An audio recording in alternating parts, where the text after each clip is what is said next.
So there's a difference between just writing a blank check, say, or giving out money without any strings attached versus something like SNAP benefits, which are designed and only intended for providing food to poor people. We are decreasing the amount of local and family farms that are creating more nutritious food for local communities. And then at the same time, people are getting more unhealthy and can't afford food. Yeah, and I think that goes back to the industrialization and kind of monocropping of farms in general. It's just profit driven as opposed to health conscious. Yeah. In March 2025, the Trump administration canceled over $1 billion in funding for two key programs that helped schools and food banks purchase food from local farms. And that's who we voted for, is what I'm saying. This is where our power is. We can vote people in that are better. And I have someone that you're going to want to vote for, and I'll talk about her in a couple minutes.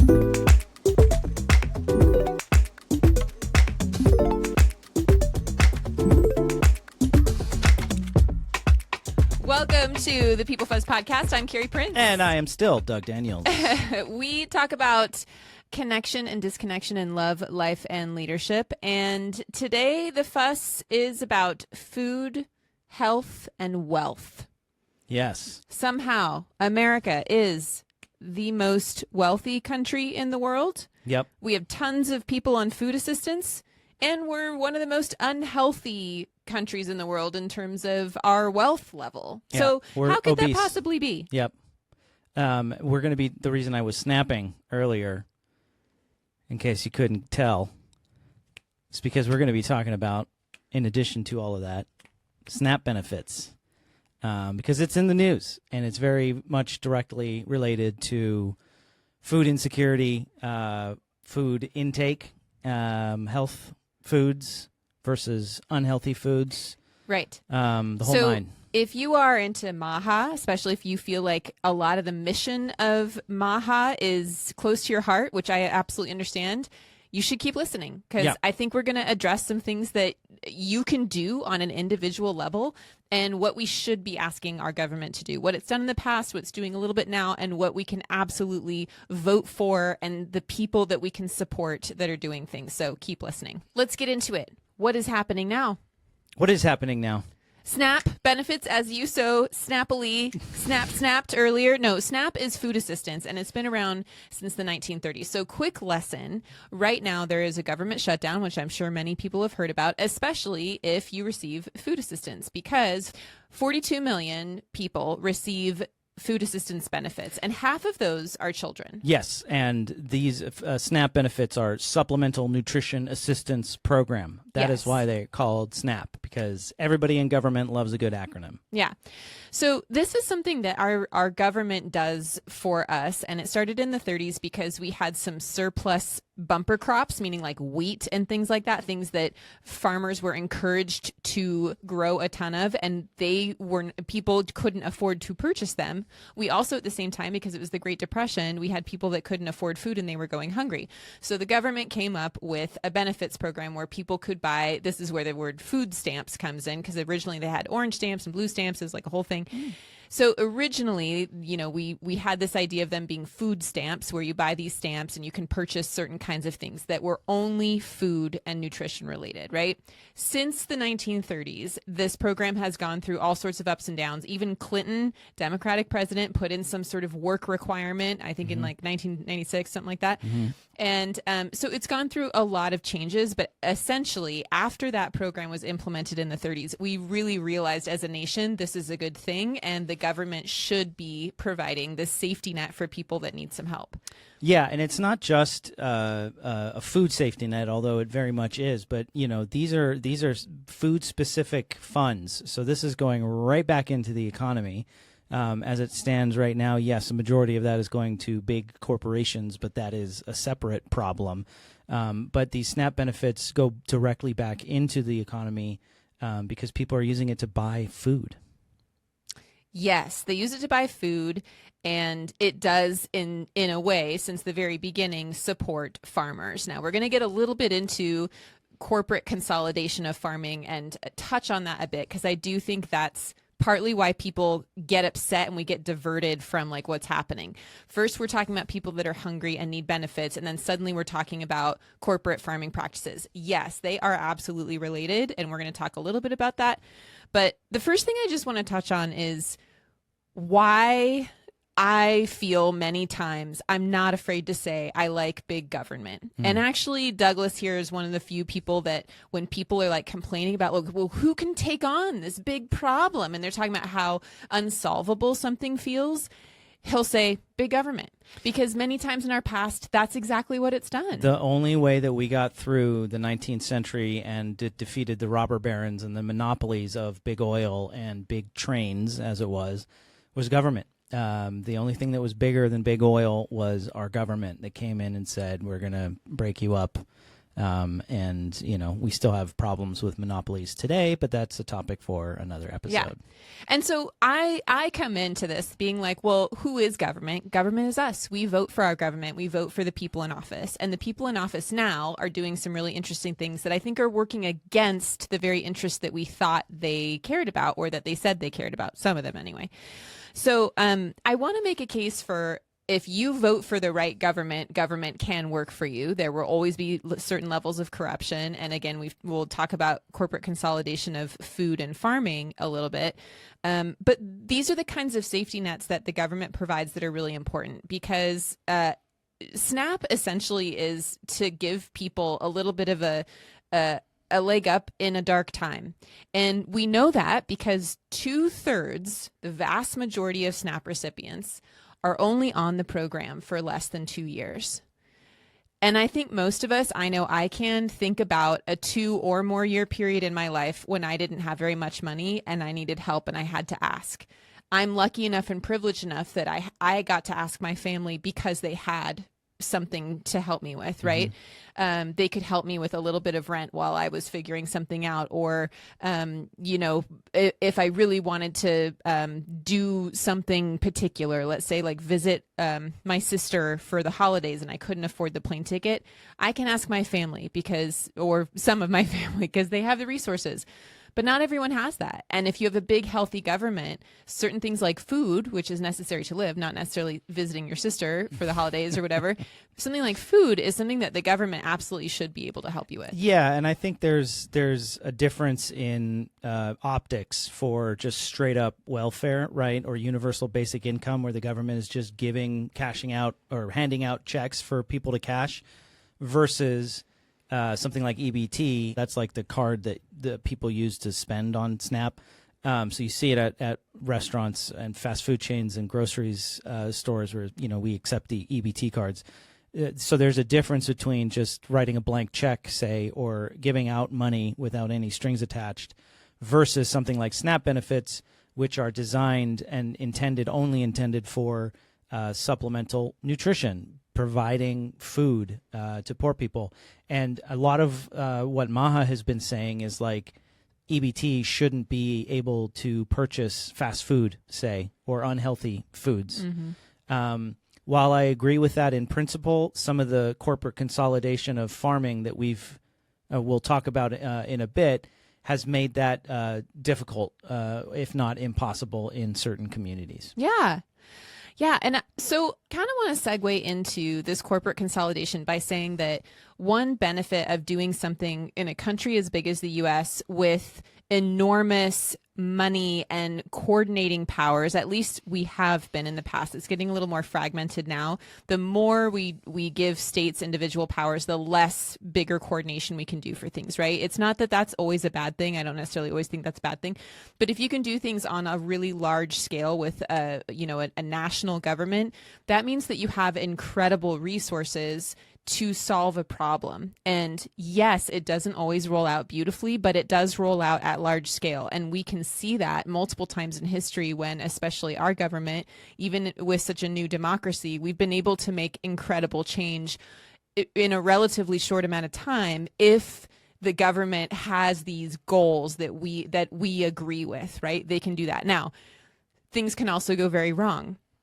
And I think it's great that you mentioned like monopolies and corporations, because we are, I mean, whether we like it or not, we are in a very profit-driven country. Mm-hmm. And corporations will take as much advantage as they can because it's their duty to make as much profit as they can. And that's where we hope government can step in, and you can talk about what that looks like. Yeah, because in the instances of the companies that I'm going to be talking about, they have more power than states in many cases. So like a state like California is a bit of an outlier just because of the percentage of farmland compared to the rest of the country. But smaller states might have all of these rules and restrictions about, certain farming practices or whatever, but all that will do is move all the farms over to the next state, and then the company, Tyson, will just ship it in.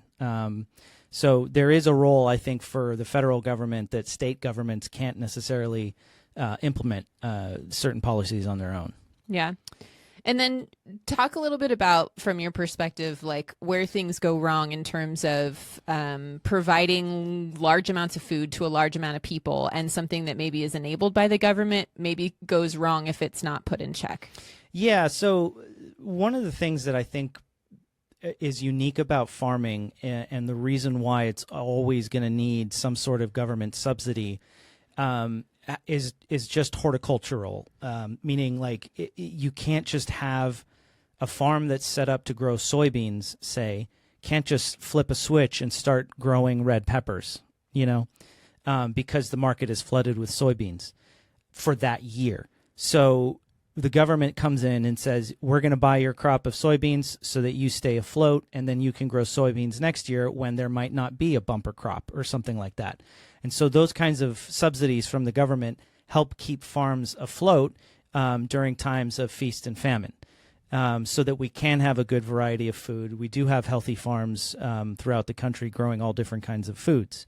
But one of the downsides of our kind of corporate mentality when it comes to farming is twofold. One is the consolidation and monopolization of farming industry, but also that in turn degrades the quality of life and therefore the quality of meat of the animals being raised. And even when we talk about certain kinds of crops, we're talking about like soy, wheat, almonds, things that are not necessarily densely nutritious foods, but they're high energy, high carb all the time, and they can like feed a lot of people or be traded to other countries. So we start getting into trouble there. Yeah, or they're like corn processed into, really unhealthy foods because it's such a versatile food, one of the biggest culprits of this consolidation, monopolization is Tyson Farms or Tyson Foods, whatever their name is.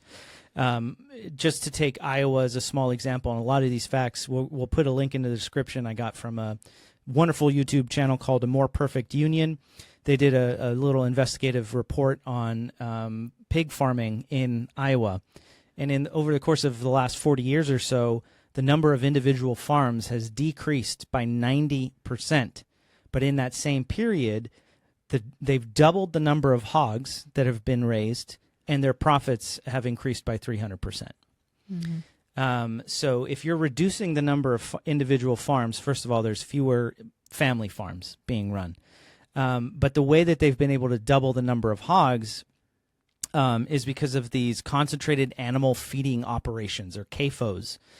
So it used to be you drive down the countryside and you see animals, now you just smell them. And that's because instead of being kept in these open fields where small family-run operations, they're now the hogs have been, it's called chickenized. They've been basically crammed into these giant warehouses where they're basically factory farmed. This is bad for farmers. This is bad for the animals, and this is bad for the consumer because this is where swine flu comes from. This is where avian bird flu comes from. It comes from these super tightly packed, incredibly unhealthy farming practices. And it's bad for the people that work on those farms, right? So Tyson had kind of come up with this model where over the last couple of decades, they monopolized vertically. So they controlled basically every part of the animal raising operation, from hatching to distribution to feeding and then butchering. The only thing that they didn't do was own the land. And so what they did then was sell all of this farming equipment to farmers who were then contractually obligated to sell these animals back to Tyson Farms. And they had such quotas where the farmers themselves couldn't raise these animals in an ethical way. They had to buy these CAFOs, as they're known. And a lot of these farmers that I saw in this documentary, they don't like raising animals in this way. It's terrible. It's horrible.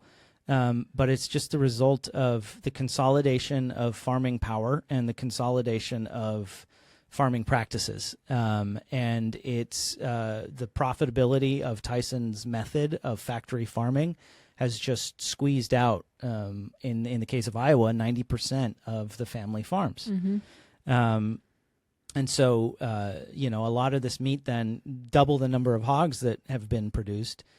We haven't doubled the human population in America in the last 40 years, last I checked. So where's all that meat, going? Which leads to one of the big problems in a super wealthy nation like us. And I think we know because we try to buy meat that's like red tag, like about to be wasted, because I do not like wasting meat at all.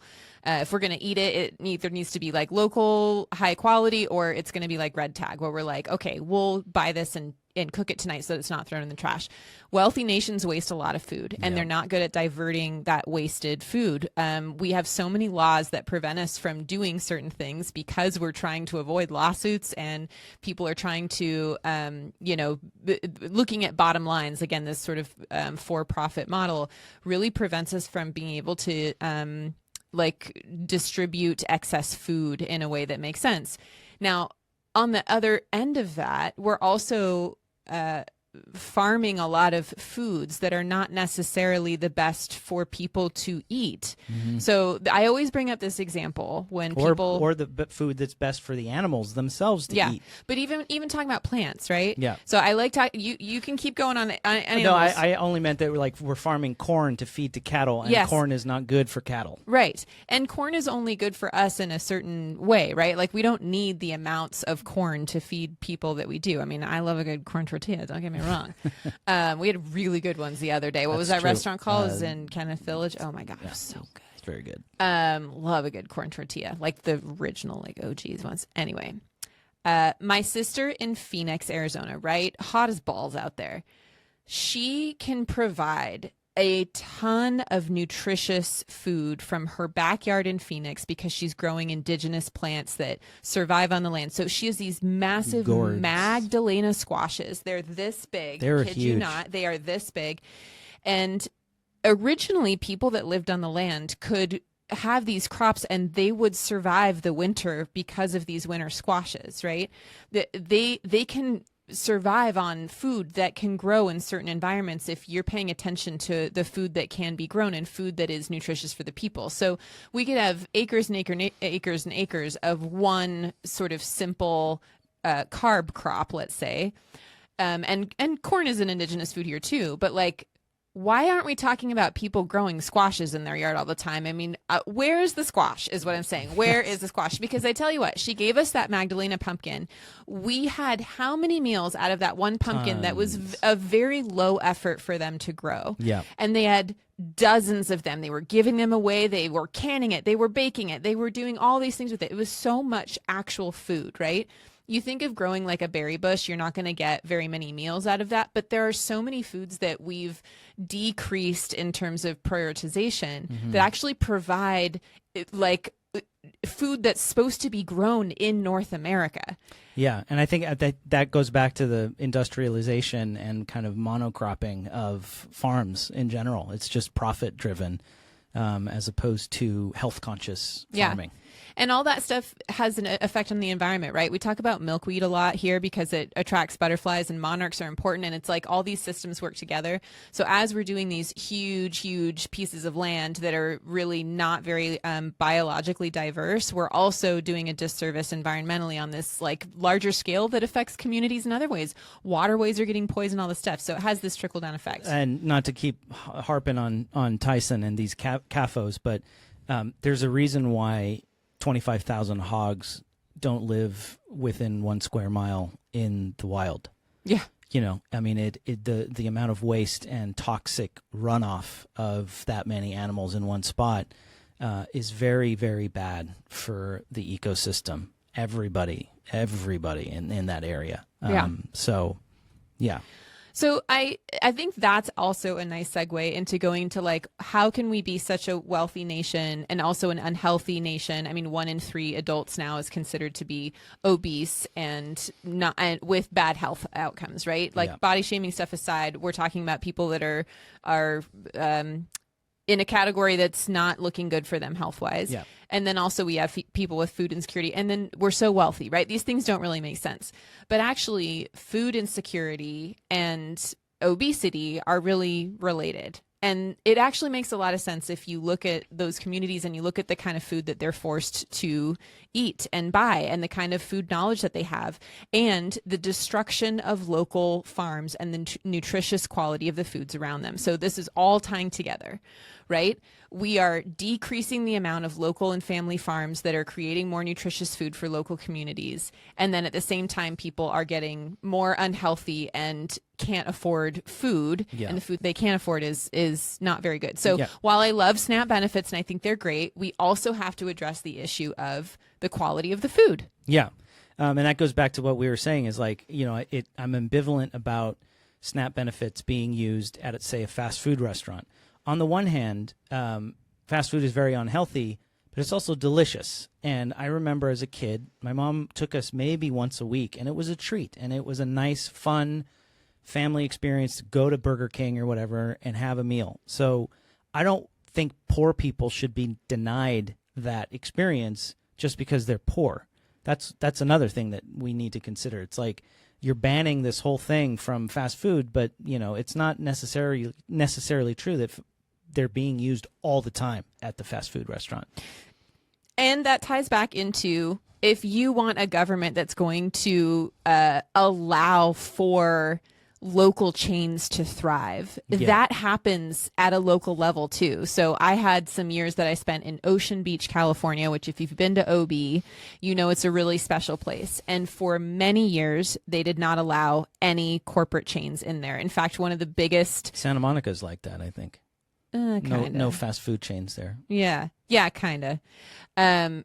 So in OB, it was like there was a co-op, and I mean like hippie granola co-op. I loved it, but it was like they were serious about it there. Stinky people. And over the last few years, they did kind of give in, and now there's a Target right in the middle, and there's a CVS, and they got rid of some of the sort of local charm there. And I think even Monterey used to be that way, and it kind of gave in that way too. Yeah, money talks. Money talks. Yep, and people do like convenience, right? They like an all-in-one stop shop. They like to buy their clothing and their groceries at the same time. Walmart and Target figured that all out, right? So there is a personal choice aspect to this as well, where communities have to celebrate and encourage making small changes. I don't think this is a big change thing, but a small change thing. And I wanted to address the Maha thing because I think we've talked about this. There are so many good intentions behind the people who are all for that movement, which is even the slogan itself. It's like, yeah, duh, make America healthy again. And a lot of them are all about less processed food and making people healthier. Yeah, which is why the whole Maha movement was so supportive of Michelle Obama's attempt to get people to exercise more and be healthier. Yeah, or Tim Walz trying to feed kids in schools. Yep. No, I mean, there's a lot of like similar intentions behind like what we say that we want for Americans. But the truth of what's happened is this year in March 2025, the Trump administration canceled over $1 billion in funding for 2 key programs that helped schools and food banks purchase food from local farms. This year, $1 billion in funding canceled, connecting local farms to schools. I mean, that is mind-blowing and horrible and not anything that RFK Jr. promised. Nope, but it tracks with Trump's corporate kind of cozying up to all the big Tyson food chains and everything like that. And I don't even getting red food dye out of foods is great, but like this is addressing, I think, a much bigger issue. And where's all the screaming about this? Like, this is actually horrible. And that's who we voted for, is what I'm saying. This is where our power is. We can vote people in that are better. And I have someone that you're going to want to vote for, and I'll talk about her in a couple minutes. But just so that you can Google this yourself, it's called the Local Food for Schools, LFS, Cooperative Agreement Program, and the Local Food Purchase Assistance Cooperative Agreement Program. We can put that in the description below, so you can Google this yourself and decide, was this a good idea or was it not a good idea? We don't say that we have all the answers or anything, but you know, a dream for me would be, one, that farmers markets were a regular thing in all parts of the United States. Two, that those farmers markets weren't so damn expensive. Yeah. And three, that EBT or food stamps or SNAP benefits, whatever the PC term is, can be used at a farmer's market. I mean, can you imagine how awesome that would be? You talk about amazing buying locally and supporting local farms. I mean, you go to some of these farmers markets, you can buy locally raised honey. You can buy these mushroom varieties that you've never heard of or seen before. And I've tried some of them. They're so good. They're really good. Yeah. They're delicious. And there are local programs, if you go looking for them, where you can sort of rent someone's space and try and grow your own food. But I am also a practical person, and I understand that families that are struggling to afford food usually don't have that much time on their hands to go till some soil. And so, like, there are smaller ways that we can support people that are sort of in that mode. And actually, you have experience with that. Yeah, I was just going to say, we're not talking about welfare queens, right? Like, when I first graduated from UCLA and got married, and our first apartment, not to my wonderful Carrie, somebody else, we got our first apartment, and we were just getting by, just getting by. We weren't technically below the poverty line. We were like dangling our feet off of it, okay? So I applied for SNAP benefits thinking, you know what? If I could only get, say, whatever, $500 a month to cover the groceries that we spend, what a lift, what a weight off my shoulders that would be. We didn't end up qualifying, which was a slap in the face of a different kind. You know, it's like, yeah, you're poor, but you're not poor enough. It was also a time I applied to be a participant in a study about people with depression, and I was told I wasn't depressed enough. You know, that's the same kind of thing. It's like, well, okay, but I am still poor. I am still depressed. Yeah. But that whole process really kind of opened my eyes too, because just for a brief moment in time, we were playing around with this extra money that we would have. And you know what we were going to do? We were going to pay off our credit cards, pay off maybe some of our student loans. You know what I mean? Like, this is not, I don't know, this is not your typical type of welfare, which is not the topic of today, but we can get into that maybe another time. But yeah, food benefits, I think, are just helpful for every variety of family. And there's no excuse to me if we think about where extra money should go. You know, we've talked about this with USAID too. If corporations are so fucking wealthy that they can fund a golden ballroom for the White House for no fucking reason, let's just say for no reason, why can't those extra profits go to save kids from AIDS in Africa? Why is that extra money going to a ballroom? Why is that extra money not being funneled to assistance for people at these trickle down, lower the rungs? Why is it going to a ballroom? Like, why is the corporate profit stuff going to things that we don't need? Yeah. Like, let's save people. Let's help people with some of this By stuff. all means, regulate the SNAP benefits on what they can be purchased. Sure, and what they can be purchased on, but don't turn off the spigot. And that's exactly what is happening right now. By the way, the Department of Agriculture has emergency funds that a judge actually just ruled Trump has to use. These funds were specifically set aside when we entered the Gingrich era of government shutdowns as a political football strategy. They actually anticipated this sort of thing, and so billions of dollars were set aside so that SNAP benefits could continue to be issued even during a government shutdown And Trump deliberately turned that off as a means of applying Yikes. pressure to the Democrats, the Yikes. Democrat shutdown or whatever. So, we do have the money to feed everybody in this country. I would argue we have the money and means to feed everybody in the world, but that's a logistical problem and a nightmare that we just don't need to talk about. We have the funds and we have the ability, the technology, all of that to have, lion's mane mushrooms being grown for a small rural town in Iowa. Yeah. And I'm not saying that they don't already do that somewhere, but you know what I mean. Yeah.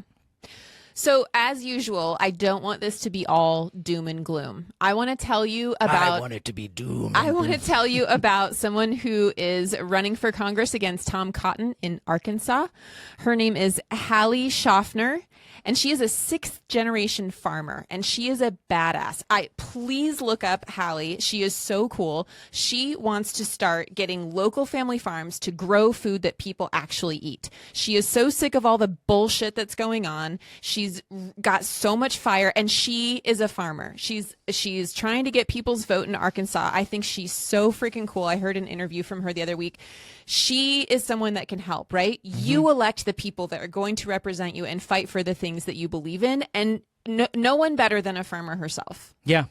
And for my call to action, I didn't even get to talking about Cisco Foods, which is another culprit, the distribution company for all the restaurants in America, pretty much.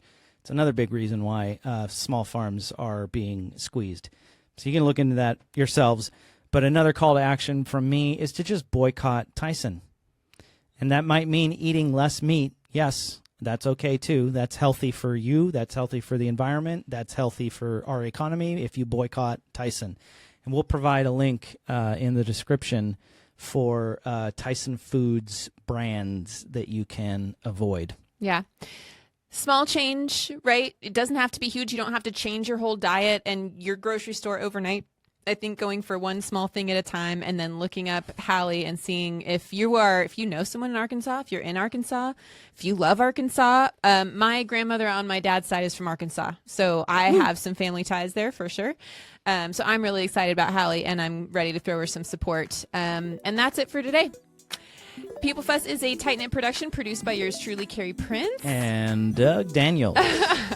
Our theme song is Human Colors by Delicate Beats. And our cat fact for the day is that Yoshi also needs supplemental nutrition assistance. Yeah, we're pretty sure our cats want SNAP benefits all the time. They're just begging for food assistance constantly. That's our cats. That's our cats all the time. All right, thanks for listening. We'll see you next time. Bye.